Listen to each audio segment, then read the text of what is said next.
Kalian pernah nggak yang awalnya niat main medsos hanya beberapa menit untuk rehat sejenak, malah kalian ketagihan bermain medsos selama berjam-jam. Akan tetapi kalian malah melewati kewajiban dalam ibadah dan kewajiban dalam mengerjakan tugas.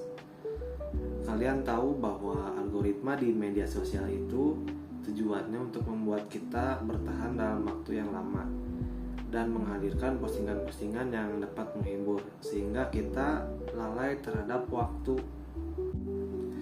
Teknologi yang canggih itu adalah sebuah alat, di mana alat itu dapat mengontrol kita dan membuat kita hilang kendali.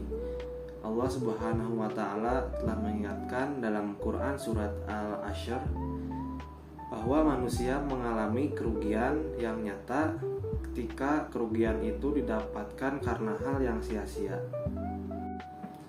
Kita semua bukan tidak boleh untuk bermain media sosial dalam jangka waktu yang lama.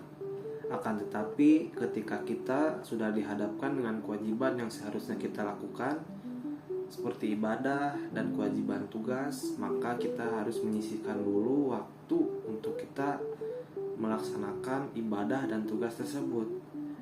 Maka berhentilah sejenak dalam bermain media sosial. Kita laksanakan dulu kewajiban kita, baru kita bisa lanjut lagi bermain media sosial. Tetapi ketika kalian bermain media sosial dalam jangka waktu yang panjang, pastikanlah kalian melihat postingan-postingan yang memberikan dampak positif bagi kalian. Media sosial itu adalah tempat untuk berbagi manfaat dan mendapatkan manfaat untuk diri kita sendiri dan kalian. Jangan sampai media sosial membuat kita menetap dalam jangka waktu yang panjang, dalam jangka waktu yang lama, sehingga kita melalaikan kewajiban kita sebagai hamba dalam beribadah dan kewajiban kita menjalankan tugas-tugas duniawi. Dan jangan sampai diri kalian dikendalikan oleh media sosial, tapi kitalah yang mengendalikan media sosial.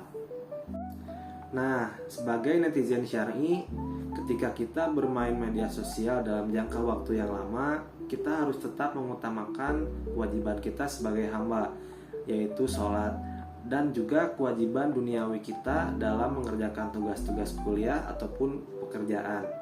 Jadi sebagai manusia itu di setiap kegiatan, baik kegiatan dunia nyata ataupun di dunia maya, harus tetap berlandaskan dengan syariat Islam di setiap langkah kita.